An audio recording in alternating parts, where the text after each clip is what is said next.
Thanks for your hard work and flexibility as we move towards the end of our regular season and the start of postseason play. We've made this playlist to support your development and focus on an important officiating item.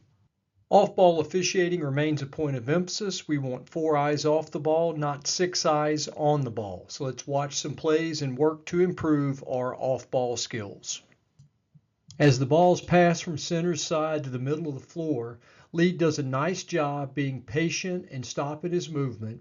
As Lead moves back to the strong side of the floor, his eyes get off ball to a screener and then a defender who runs through the screen.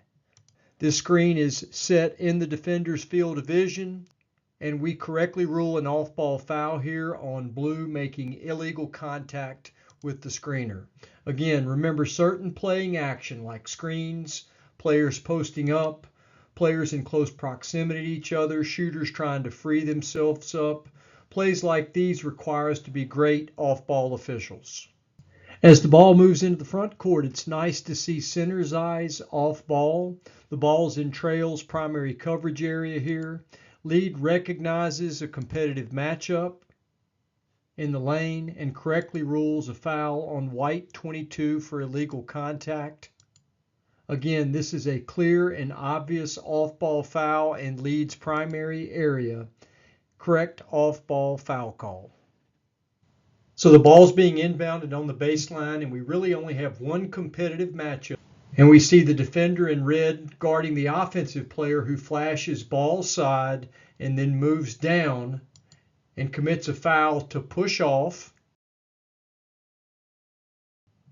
and create separation to get open and receive the inbounds pass.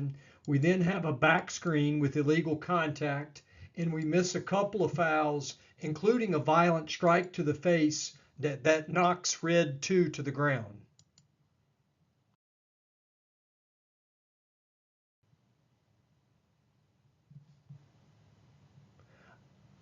Again, we want 4 eyes off the ball, 2 eyes on the ball, not 6 eyes following the ball. We want to call clear and obvious fouls, and getting the first foul decreases the likelihood of unsportsmanlike conduct. So the ball is clearly in center's primary. The movement of players along the baseline causes Lead to move towards the competitive matchup on the post. When the ball is swung table side, Lead is patient and backs out, but continues to referee players.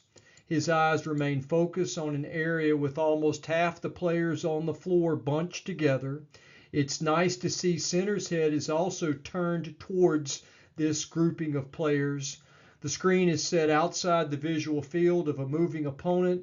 Lead does a nice job recognizing this illegal screen. So we have a correct call, nice off-ball foul here for an illegal screen.